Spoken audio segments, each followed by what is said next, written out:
Good morning student. आज हम लोग एक नया टॉपिक स्टार्ट कर रहे हैं।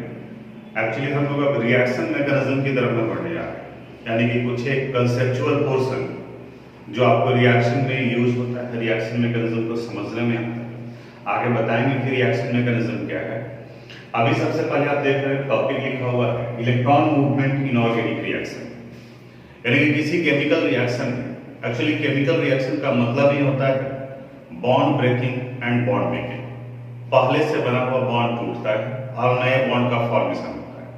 और बॉन्ड का फॉर्मेशन या तो इलेक्ट्रॉन के ट्रांसफर या इलेक्ट्रॉन के शेयरिंग की वजह से होता है। यानी केमिकल रिएक्शन में पुराने बॉन्ड के टूटने और नए बॉन्ड के बनने में इलेक्ट्रॉन का मूवमेंट होता है, और उसी इलेक्ट्रॉन के मूवमेंट को हम लोग एरो से रिप्रेजेंट करते हैं। इसे कर्व एरो से रिप्रेजेंट किया जाता है।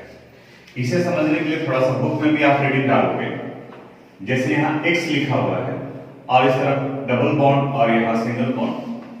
केमिकल बॉन्डिंग में बात किए थे हम लोग कि सिग्मा बॉन्ड स्ट्रॉन्गर बॉन्ड है और पाई बॉन्ड वीक बॉन्ड है। तो पाई बॉन्ड का मूवमेंट इजीली होता है, यानी कि वहां एक जगह से दूसरी जगह पर शिफ्ट करता है। तो अगर इस बॉन्ड को हम लोग यहां से यहां दिखाते हैं, इस तरीके से रिप्रेजेंट करते हैं, तो इसे बॉन्ड टू बॉन्ड शिफ्टिंग कहा जाता है। Bond to bond shifting, that shifting is called bond to bond. और जब ये बॉन्ड टू बॉन्ड शिफ्टिंग होगा तो नेक्स्ट स्टेप में जहां डबल बॉन्ड था उस जगह पर आप सिंगल बॉन्ड लिखोगे, और जहां सिंगल बॉन्ड था उस जगह पर ये डबल बॉन्ड हो जाएगा।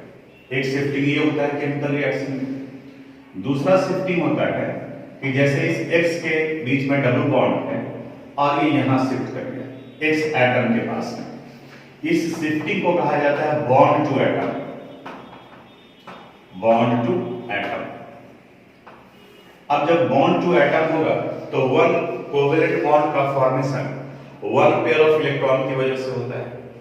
तो ये दोनों का दोनों इलेक्ट्रॉन इस X के ऊपर में आ जाएगा, यानी इन्हें लिखना होगा तो यहां लिखा जाएगा X, और ये पाई बॉन्ड का पाई इलेक्ट्रॉन यहां शिफ्ट किया है तो इस जगह पर पेयर ऑफ इलेक्ट्रॉन आ जाएगा। तीसरा कंडीशन हो सकता है कि X एटम है और इनके पास में पेयर ऑफ इलेक्ट्रॉन है और ये किसी बॉन्ड की तरफ में शिफ्ट कर रहा है।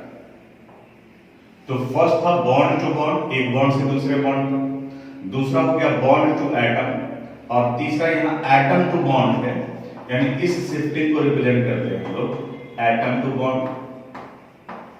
एटम टू बॉन्ड, और जब ये यहां शिफ्ट करेगा तो जिस जगह पर सिंगल बॉन्ड था उस जगह पर डबल बॉन्ड का फॉर्मेशन होगा, ये डबल बॉन्ड होगा। अब जब ये बॉन्ड शिफ्ट करता है एक जगह से दूसरी जगह पर, तो वैसे कंडीशन में किसी एक के ऊपर में पॉजिटिव और किसी दूसरे के ऊपर निगेटिव चार्ज भी आता है।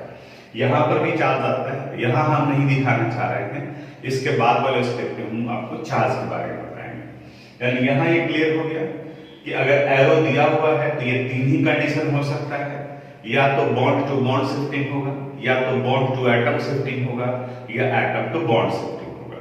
इसको आप अपनी कॉपी में नोट कर लोगे इलेक्ट्रॉनिक मूवमेंट का हुआ। इसी में थोड़ा सा और आगे बढ़ते हैं हम लोग। अब समझते हैं कि अगर कहीं एक बॉन्ड दूसरे बॉन्ड की तरफ में शिफ्ट करता है तो वहां किन के ऊपर पॉजिटिव और किन के ऊपर नेगेटिव चार्ज आएगा। अच्छे से ध्यान से समझना है इसको, इंपॉर्टेंट कंसेप्चुअल पार्ट है। Suppose A double bond B और यहां सिंगल बॉन्ड सी है, ये है, और यहां रिप्रेजेंट किया गया है इस जगह का ये पेयर ऑफ इलेक्ट्रॉन यहां शिफ्ट कर रहा है। तो पहले तो ये चेक करो कि ये कौन सा शिफ्टिंग हो गया, एक जगह का बॉन्ड दूसरी जगह शिफ्ट कर रहा है, यानी कि बॉन्ड टू बॉन्ड शिफ्टिंग हुआ। तो पहले आप बॉन्ड को देखो, चार्ज को अगले स्टेप में, तो जहां डबल बॉन्ड था उसकी जगह पर सिंगल बॉन्ड हो गया, और जहां सिंगल बॉन्ड था उसकी जगह पर डबल बॉन्ड आ जाएगा, यानी बी डबल बॉन्ड सी। अब यहां से यहां ये शिफ्ट किया। अब थोड़ा सा चार्ज के बारे में, जैसे अगर ए और बी के बीच में कोवेलेंट बॉन्ड का फॉर्मेशन हुआ है तो इसका मतलब ये होगा कि इस ए ने भी अपना इलेक्ट्रॉन दिया और बी ने भी अपना इलेक्ट्रॉन दिया है। अगर इनके बीच में डबल कोवेलेंट बॉन्ड बना है तो यहां भी इस ए का इलेक्ट्रॉन लगा और बी का इलेक्ट्रॉन लगा है। ध्यान से समझना। अब अगर ये दोनों इलेक्ट्रॉन किसी दूसरे जगह पर शिफ्ट करें तो बी तो अभी भी बॉन्ड बनाया हुआ है, जैसे यहाँ पे यहाँ इलेक्ट्रॉन चला गया, तो इस बॉन्ड में ए का भी इलेक्ट्रॉन लगा और बी का भी इलेक्ट्रॉन है, और अब ये बन गया बी और सी के बीच में। तो बी का इलेक्ट्रॉन तो इसके पास नहीं रह गया, यहाँ ये बी का इलेक्ट्रॉन है, अभी बी के पास में है, यहाँ भी बी के पास में, लेकिन ये इलेक्ट्रॉन जो ए का था अब वो इलेक्ट्रॉन किसके पास में चला गया, सी के पास में।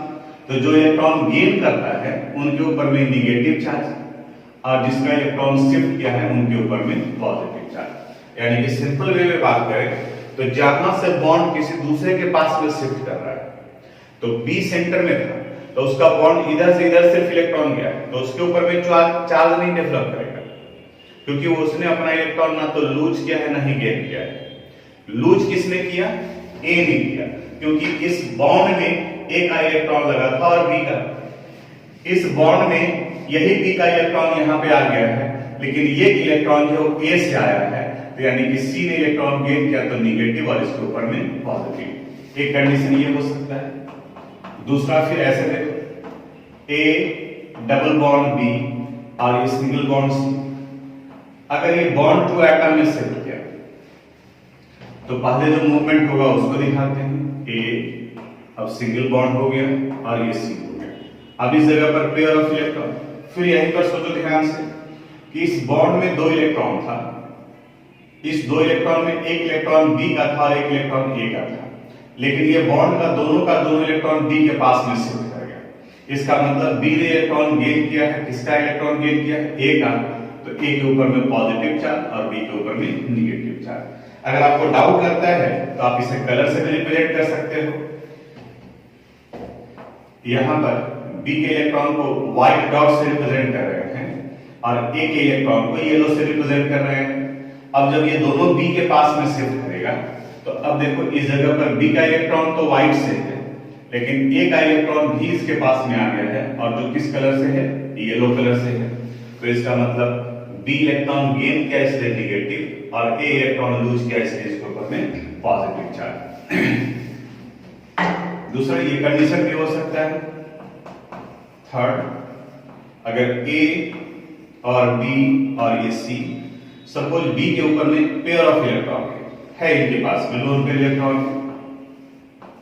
और अब ये पेयर ऑफ इलेक्ट्रॉन किसी के पास में भी जा सकता है, ए के पास में भी और सी के पास में भी। यहां पर ये बन रहा है, तो पहले तो A single bond B double bond सी।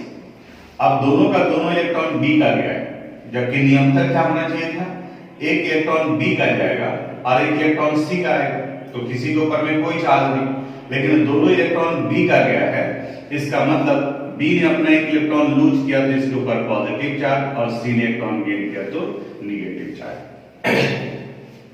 यानी अगर किसी एटम का इलेक्ट्रॉन मूव कर रहा है दूसरे की तरफ में जा रहा है तो उसके ऊपर पॉजिटिव, जैसे यहाँ ए का इलेक्ट्रॉन जा रहा है तो ए के ऊपर पॉजिटिव, यहाँ ए के ऊपर पॉजिटिव, यहाँ बी के ऊपर पॉजिटिव, जिसके पास में गया है उसके ऊपर में निगेटिव चार्ज। जैसे पहले वाले कंडीशन में सी के पास में आया तो सी पर निगेटिव चार्ज, दूसरे वाले में बी के पास आया तो बी के ऊपर निगेटिव चार्ज, थर्ड वाले में सी के पास में आया तो इसके सी के ऊपर में निगेटिव चार्ज। तो ये चार्ज इलेक्ट्रॉन मूवमेंट के अनुसार से डेवलप करता है, जो आगे जब रिएक्शन के मैकेनिज्म को समझोगे, उसको पढ़ने की कोशिश करोगे तो ये कंसेप्ट आपको हेल्प करेगा वहां पर।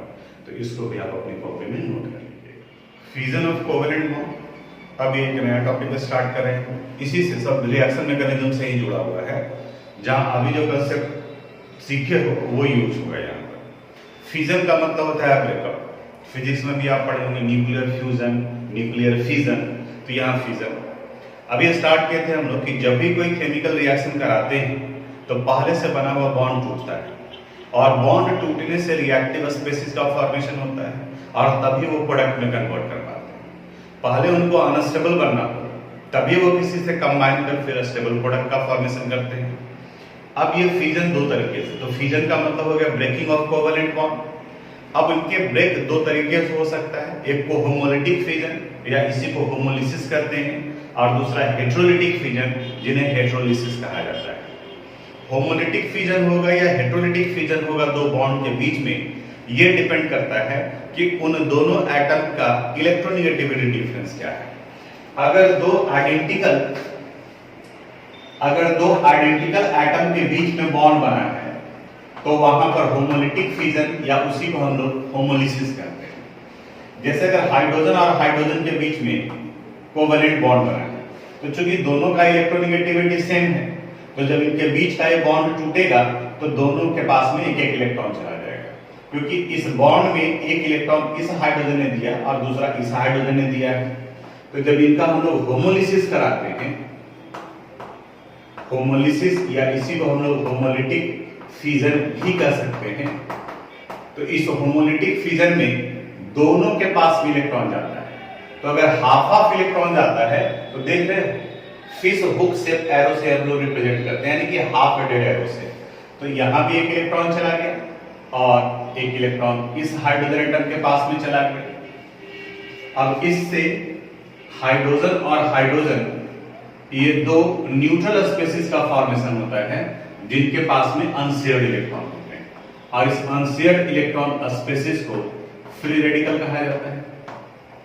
ये हो गया फ्री रेडिकल, यानी जिनके ऊपर में कोई चार्ज नहीं। आगे भी हम लोग इसको डिस्कस करेंगे, इसको डिफाइन करेंगे। अब इससे कितना ध्यान देना है कि if A covalent bond is form between atoms of identical electronegativity, atoms of identical element, then its fission is called homolytic fission and it results the formation of neutral species having unshared electron।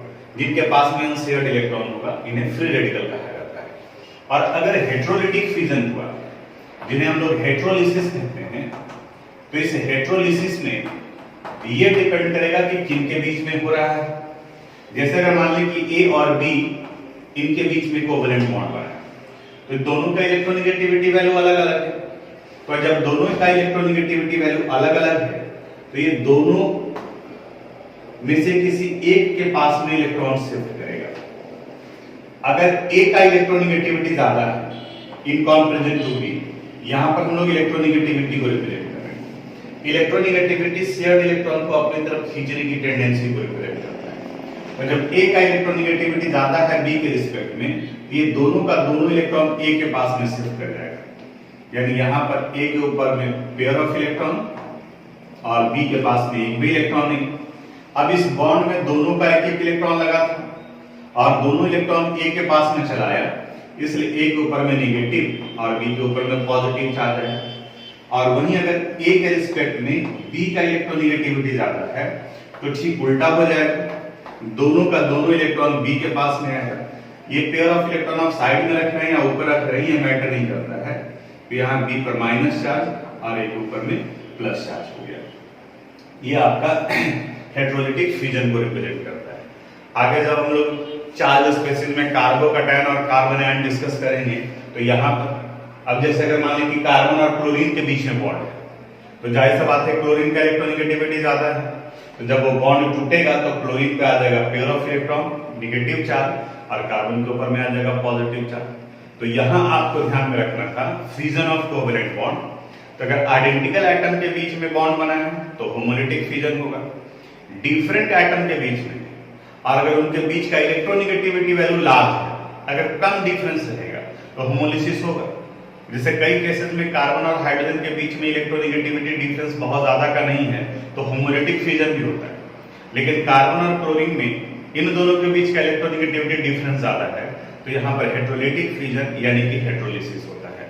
तो fission of covalent bond का definition और ये example इस तरीके से आप लिखोगे, इसे आप नोट कर लीजिएगा। तो हम लोग आगे बढ़ते हैं, रिएक्शन मैकेनिज्म के बारे में बात करते हैं जो कि इंपॉर्टेंट है। मैकेनिज्म कहा जाता है स्टेप बाय स्टेप प्रोसेसेस को। The step by step processes involved in a chemical reaction is called reaction mechanism. जैसे जनरली हम लोग केमिकल रिएक्शन याद करते हैं, hydrogen react with chlorine to form hydrogen chloride, ये केमिकल रिएक्शन हुआ। लेकिन अब इस रिएक्शन में बॉन्ड पहले किनका टूटा, टूटने के बाद में किस तरह के स्पेसिस का फॉर्मेशन हुआ, कौन किसके साथ कंबाइन किया, इन सारे स्टेप को अगर हम लोग एक्सप्लेन करते हैं then it is called reaction mechanism. Reaction mechanism यानी डेफिनेशन आ गया, the step by step processes involved in a chemical reaction is called reaction mechanism. और सिंपल तरीके से बताते हैं, अगर हमें कहा जाता है कि चाय बनाना है तो चाय बनाने के लिए चीनी, चाय पत्ती और दूध को डाल के गर्म कर दिए, चाय बन गया। तो ये बिल्कुल सिंपल तरीके से आपने बताया, रिएक्शन हो गया। अब लेकिन अगर इसके मैकेनिज्म को एक्सप्लेन करना है, तो जैसे आप YouTube पर या फिर कहीं टीवी पर आप कुकरी शो देख रहे होते हैं, तो वो हर एक स्टेप को बताते हैं। वो बताते हैं कि आप पानी को किसी कंटेनर में लेकर आप बॉयल कीजिए, सॉसपैन में उसे बॉयल कीजिए, वाटर बॉयल हो रहा है तो चाय पत्ती डालिए, चाय पत्ती डालने पर उसका कलर चेंज करेगा, चेंज करने के बाद में आप यहाँ दूध डाल सकते हैं, पहले भी या बाद में भी। यानी हम सारे स्टेप को क्या कर रहे हैं, एक्सप्लेन कर रहे हैं। तो इसी स्टेप बाय स्टेप प्रोसेस को मैकेनिज्म कहा जाता है। तो केमिकल रिएक्शन में भी पहले क्या हुआ, किनका बॉन्ड टूटा, अब बॉन्ड टूटने के बाद में वो होमोलिटिक फ्यूजन हुआ या हेटेरोलिटिक फ्यूजन हुआ, फ्री रेडिकल बना, कार्बोकैटायन बना, कार्बोनायन बना। अब वो जिनके साथ इंटरैक्ट कर रहा है, कौन कहां अटैक कर रहा है, इन सारे बात को जहां आप एक्सप्लेन करते हो उसी को मैकेनिज्म कहते हैं। रिएक्शन मैकेनिज्म में इस तरीके से लिखा जाता है, रिएक्टेंट, हम लोग जनरली बात करते हैं कि reactant result the formation of product, reactant product का फॉर्मेशन करता है। तो ये स्टेटमेंट जो आपने लिखा, ये कहा गया कि ये केमिकल रिएक्शन है, यानी किसी केमिकल रिएक्शन में ये होता है। लेकिन अगर इसके मैकेनिज्म को हम लोग को समझना हो, मैकेनिज्म, तो यहां पर रिएक्टेंट को दो पार्ट में बांटते हैं। एक को कहा जाता है रिएजेंट और दूसरे को कहा जाता है सबस्ट्रेट, रिएजेंट एंड सबस्ट्रेट, और इन्हीं को हम लोग कंबाइंड फॉर्म में रिएक्टेंट कहते हैं, अगर दो अलग अलग केमिकल सब्सटेंस हैं। अब ये कंबाइन कर अनस्टेबल स्पेसिस का फॉर्मेशन करते हैं, जिन्हें हम लोग रिएक्शन इंटरमीडिएट्स कहते हैं। रिएक्शन इंटरमीडिएट्स, इंटरमीडिएट्स यानी कि जो थोड़े समय के लिए बनता है, हाईली अनस्टेबल होता है, हाईली रिएक्टिव होता है, and then it result the formation of product. तब ये फिर जाकर के प्रोडक्ट का फॉर्मेशन करता है। तो केमिकल रिएक्शन में रिएजेंट, सबस्ट्रेट, रिएक्शन इंटरमीडिएट और ये प्रोडक्ट हो गया।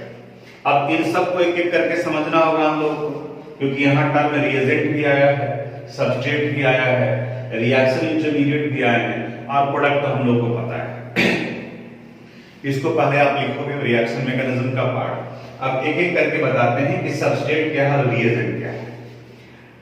जब दो केमिकल सब्सटेंस के बीच में रिएक्शन हो रहा है, तो वो रिएक्टेंट जो एक्टिव फॉर्म में होते हैं, जो अटैकिंग मोड में होता है, उसे रिएजेंट कहा जाता है, और ये रिएजेंट जिसके ऊपर अटैक कर रहा होता है, उन्हें सबस्ट्रेट कहा जाता है।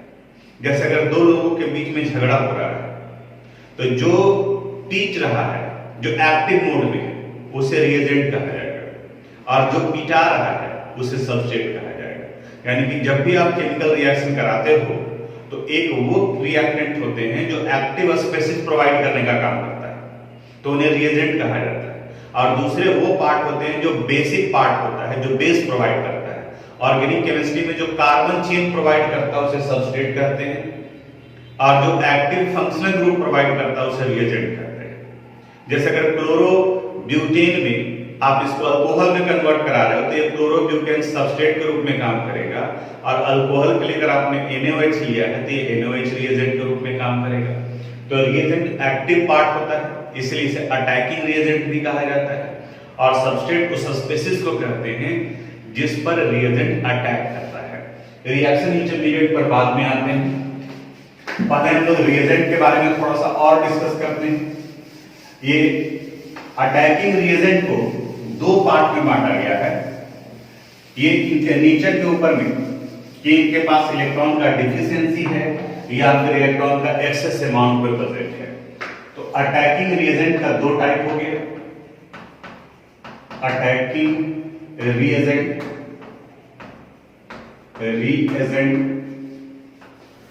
इसमें एक होता है इलेक्ट्रोफिलिक रिएजेंट, इलेक्ट्रोफिलिक रिएजेंट, और इसी को हम लोग इलेक्ट्रोफाइल भी कहते हैं। It is also called electrophile, और इसे हम लोग E+ से रिप्रेजेंट करते हैं। फिलिक का मतलब होता है एफिनिटी यानी अट्रैक्शन। तो ऐसे ही सोच करके देखो, इलेक्ट्रोफाइल वैसे स्पेसीज को कहा जाएगा जिनके पास इलेक्ट्रॉन का डिफिशियंसी हो।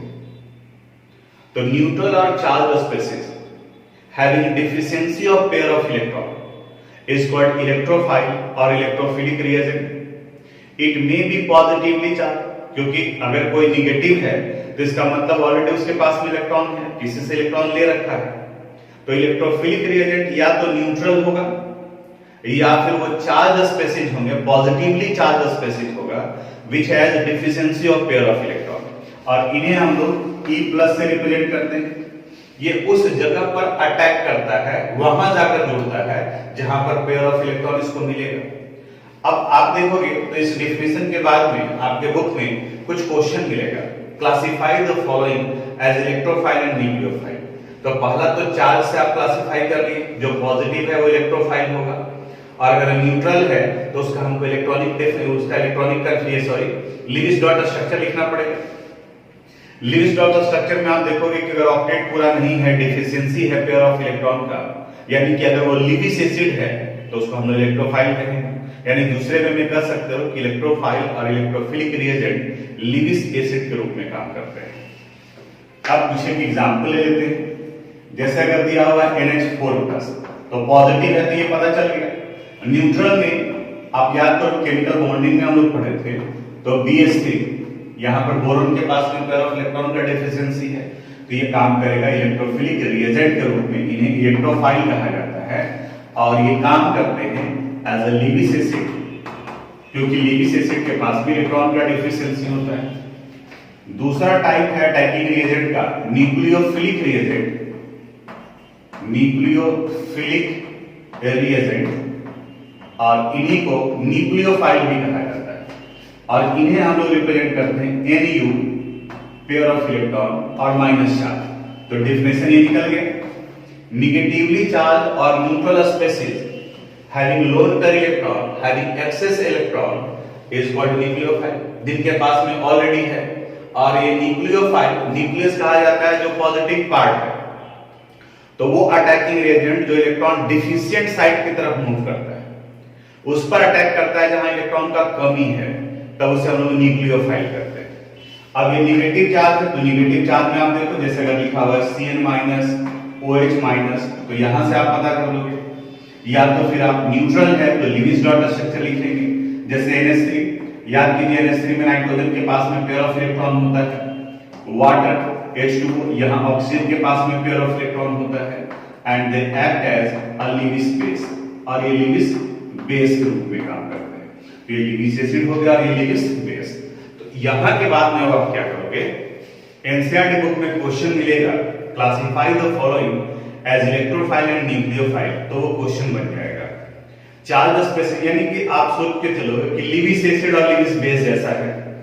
लिविस एसिड के जैसा जो होगा वो इलेक्ट्रोफाइल होगा, इलेक्ट्रॉन का कमी है वो इलेक्ट्रॉन की तरफ जाएगा, और जो लिविस बेस होगा उनके पास में ऑलरेडी पेयर ऑफ इलेक्ट्रॉन है, वो वहां मूव करेगा जहां उसे पेयर ऑफ इलेक्ट्रॉन मिलेगा। तो इसे भी आप अपनी कॉपी में नोट कर लीजिएगा। रिएजेंट और सबस्ट्रेट के बाद में अब हम लोग बात करते हैं रिएक्शन इंटरमीडिएट का। जैसा कि इसका नाम से ही पता चल रहा है कि जो रिएक्शन में कुछ समय के लिए बनता है। Reaction intermediate are the reactive species formed during chemical reaction for a very short interval of time. They are highly reactive and highly unstable in nature, और ये फ्यूजन ऑफ कोवेलेंट बॉन्ड की वजह से होता है। Fusion of covalent bond already आपको बता चुके हैं। If a homolytic fusion take place, then it results the formation of free radical, and if a heterolytic fusion take place, then it results the formation of charged species, and it may be positively and negatively charged species. जो main part है उसके अनुसार से fusion होगा तो positive भी बनेगा और निगेटिव भी बनेगा। अब जो मेजर पोर्शन है वो क्या रहा है, वो जैसे यहाँ पर हम लोग फ्री रेडिकल, कार्बोकैटायन और कार्ब अनायन, इन तीन के बारे में बात करते हैं जो रिएक्शन इंटरमीडिएट में होता है। जैसे सबसे पहले फ्री रेडिकल, थोड़ा सा फ्री रेडिकल के बारे में आपको हिंट्स दिए गए थे कि फ्री रेडिकल न्यूट्रल स्पेसीज को कहा जाता है जिनके ऊपर में कोई चार्ज नहीं होगा और ये होमोलिटिक फ्यूजन से बनता है। जैसे अगर CH3 और CH3 के बीच में कोवेलेंट बॉन्ड हो, तो देखो यहां भी मिथाइल ग्रुप है, यहां भी मिथाइल ग्रुप है, तो इनके बीच का अगर ये बॉन्ड टूटता है तो यहां पर होमोलिसिस होगा। यानी कि होमोलिटिक फ्यूजन। और इस होमोलिसिस में वन बॉन्ड का वन इलेक्ट्रॉन इस कार्बन के पास, इसलिए हाफ हेडेड एरो दिए हैं, और वन इलेक्ट्रॉन इस कार्बन के पास में, तो यहां भी हाफ हेडेड एरो दिए हैं। तो इसकी वजह से दो मिथाइल फ्री रेडिकल का फॉर्मेशन होगा और दोनों के पास में वन वन इलेक्ट्रॉन होगा। अब जैसे ही वन इलेक्ट्रॉन आएगा इसके पास में, तो अब ये तुरंत किसी न किसी के साथ में जुड़ना चाहेगा टू एक्वायर स्टेबिलिटी, क्योंकि एटम फ्री स्टेट में एग्जिस्ट नहीं करते। तो ये फ्री रेडिकल भी हाईली रिएक्टिव है, तो ये तुरंत किसी वैसे दूसरे स्पेसिस के पास में जाकर कंबाइन करेगा जहां पर उनके पास में भी अनशेयर्ड इलेक्ट्रॉन है, और वो मिल जाता है। आगे जब हम लोग रिएक्शन पढ़ेंगे तो वहां बात करेंगे। जैसे मिथाइल फ्री रेडिकल, जब हम लोग मीथेन का क्लोरीनेशन कराते हैं तो क्लोरीन भी फ्री रेडिकल का फॉर्मेशन करता है। तो एक क्लोरीन फ्री रेडिकल और दूसरा मिथाइल फ्री रेडिकल, दोनों के पास में एक एक इलेक्ट्रॉन है, दोनों अपना इलेक्ट्रॉन देते हैं और बॉन्ड बना लेता है, जिससे CH3Cl का फॉर्मेशन होता है। वो आगे भी हम लोग पढ़ेंगे। अभी सिर्फ इतना ध्यान में रखना है कि फ्री रेडिकल किसे कहते हैं। तो free radicals are neutral species having unshared electron, जिनके पास में अनशेयर्ड इलेक्ट्रॉन होता है, and these species are formed by homolysis और homolytic fusion of covalent bond. दूसरा हम लोग बात करते हैं कार्बोकैटायन। कार्बोकैटायन नाम से ही पता चल रहा है कि कार्बन के ऊपर में पॉजिटिव चार्ज डेवलप करेगा। अब जैसे इसका एग्जांपल ले लो, क्लोरोमीथेन का CH3Cl बॉन्ड ब्रेक करेगा, इसलिए इसको हम लोग बॉन्ड के फॉर्म में एक्सपेंडेड दिखा रहे हैं।